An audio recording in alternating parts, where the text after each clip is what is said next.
Lindungi dulu, jaga dulu, jaga kekayaan, jaga tanah kita, jaga air kita, jaga semua kekayaan yang terkandung di bumi dan di air Indonesia.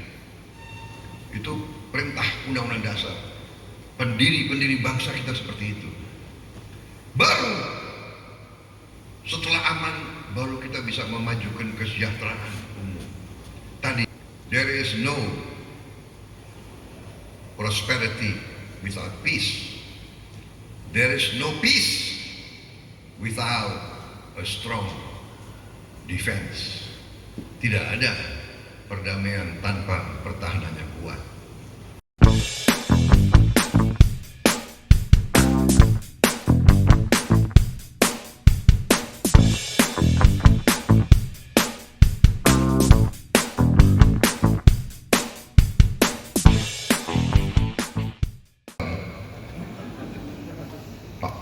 Paman enggak, jangan. Abangmu, panggil saya abang. Biar saya tambah muda gitu. Jangan.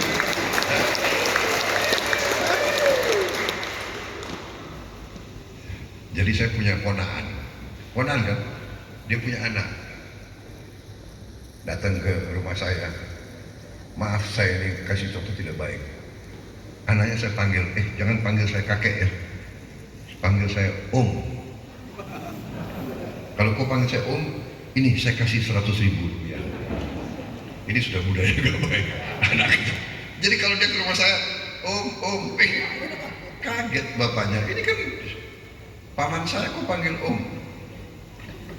Jadi begini, kita bersyukur kepada Tuhan, tapi kita harus hidup dan berjuang seolah-olah kita hidup 1000 tahun lagi. Kan begitu. Jadi semangat saya tidak kalah dengan yang muda-muda seperti kalian. Saya masih siap jadi komandan batalion, masih siap, tapi nanti larinya dari belakang. Saudara-saudara sekalian, kalau kita mau damai, kita mau tidak mau harus kuat, dan kita harus percaya diri. Nah, ini bapak-bapak kita faham. Waktu dia bikin Undang-Undang Dasar 1945, dalam pembukaan itu tertera tujuan-tujuan nasional kita.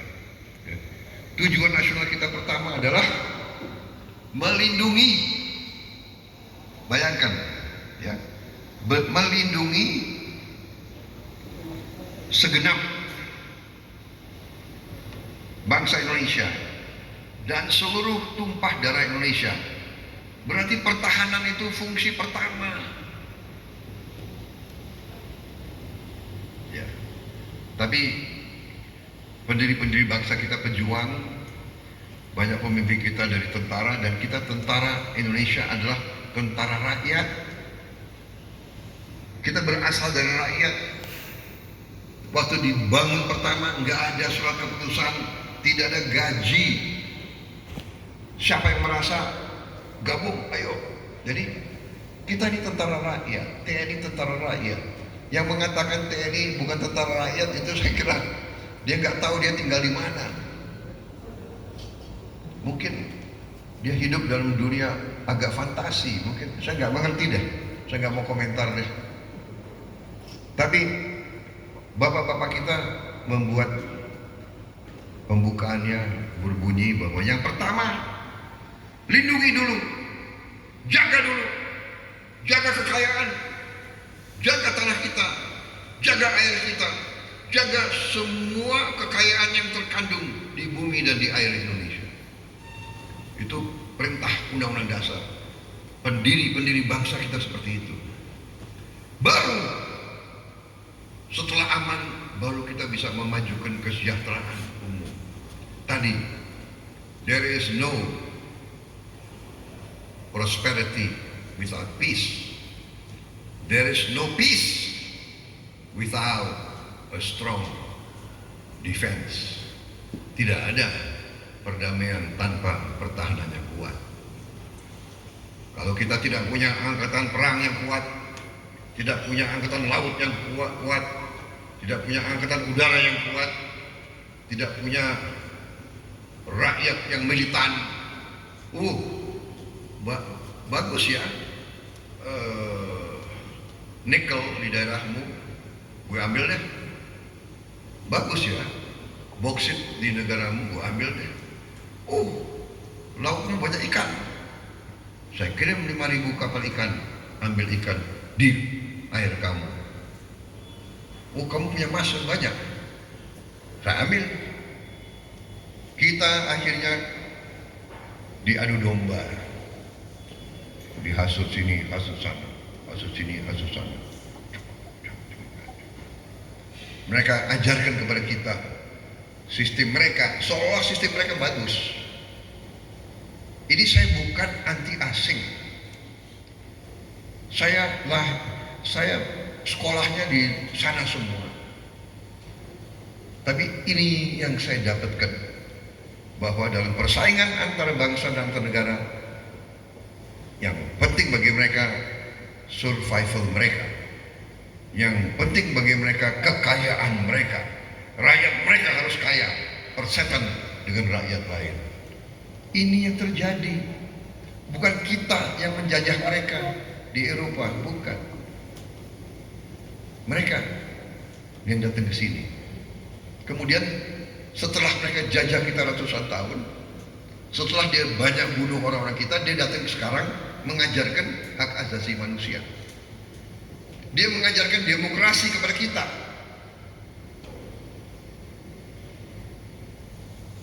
Kemudian begitu kita merdeka dan kita berhasil membuat negara yang seperti ini, majemuk, multi agama, multi ras, multi bahasa, dan kita jadi ekonomi ke-16 terbesar, dan kita nanti akan jadi ekonomi ke-6 terbesar. Mulai dia sponsori LSM ini, LSM itu, mengadu domba selalu.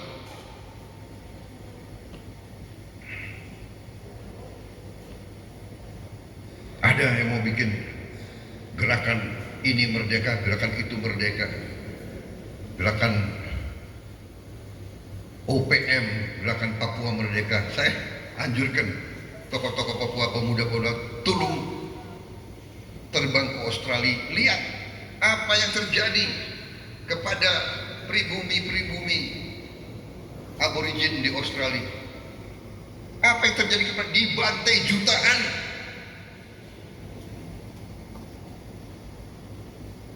Dikasih alkohol. Ini terjadi sekarang. Saya bukan mau menyerang Australia, kita harus bersahabat, tapi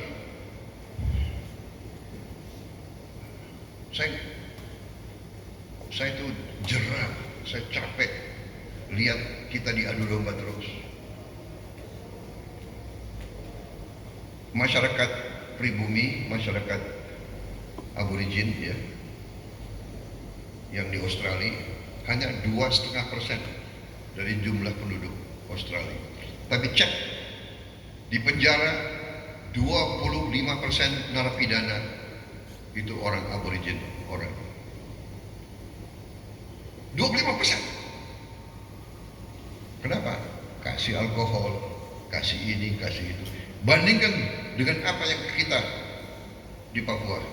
Karena kita anggap orang Papua saudara kita, keluarga kita, budaya mereka kita hormati. Benar gak? Anda lihat pembukaan PON, iya kan? Dan di sana damai, ya Pak. Ribuan. Saya yang begini, saya menyarankan tadinya ke Presiden, aduh Pak, terlalu bahaya Bapak ke sana. Tidak, saya ke sana. Presiden kita ilmunya tinggi juga itu. Ya. Jadi saudara-saudara, sudah ya, saya pesan kepada saudara-saudara, terima kasih. Masyarakat Toraja masih memandang saya sebagai, memang saya pernah diterima di masyarakat Toraja beberapa tahun yang lalu. Masyarakat Papua juga. Kita ini sudah percayalah Indonesia ini sudah yang terbaik untuk Nusantara ini, yang terbaik untuk seluruh suku dan semua agama yang ada di sini. Bahwa kita waspada harus, saya katakan tadi, ada yang mau susupi, ada yang mau bikin radikal ini, radikal itu, ada yang mau rubah Pancasila, ada yang mau hilangkan Undang-Undang Dasar 45. Ya, ini terbukti dengan Pancasila dan Undang-Undang Dasar 45 kita negara ke-16 dan kita sekarang dihormati bagian dari G20. Jadi saudara-saudara, Indonesia harus kuat, dan sebenarnya Indonesia kuat, hanya kita harus jaga dan bikin Indonesia lebih kuat lagi, antara lain dengan menjaga apa yang kita sudah punya. Saudara-saudara sekalian,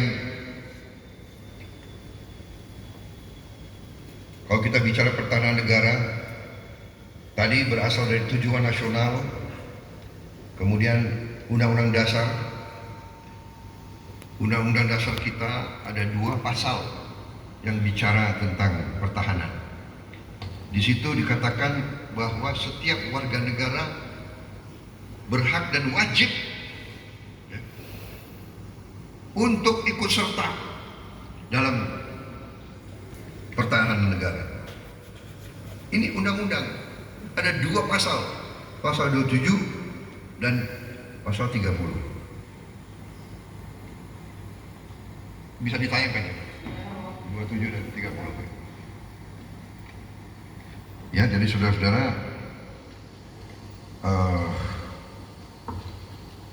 kita, bapak-bapak kita, pendiri-pendiri bangsa kita itu tidak main-main tentang masalah pertahanan.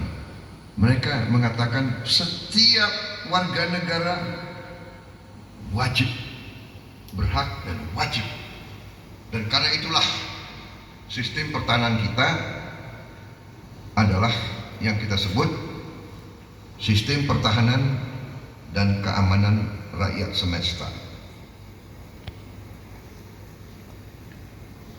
Jadi dari tujuan nasional melahirkan politik nasional, dari situ lahir strategi nasional, kemudian dari situ lahir sistem pertahanan negara yang dalam hal ini adalah SIS Hankamrata, sistem pertahanan dan keamanan rakyat semesta, seluruh rakyat. Saudara-saudara, semuanya bagian dari pertahanan negara. Dan dalam undang-undang, ya, kita ada, dari situ lahir Undang-Undang Nomor 34, ada Undang-Undang Nomor 3 2002, Undang-Undang Nomor 34 2004, yang terakhir Undang-Undang Nomor 23 tahun 2019 tentang pengelolaan sumber daya nasional untuk pertahanan negara. Dan di situ muncullah Sishanek, slide Sishanek ya, keluar. Di situ dikatakan bahwa pertahanan kita terdiri dari komponen utama, TNI aktif, kemudian komponen cadangan dan komponen pendukung. Nah,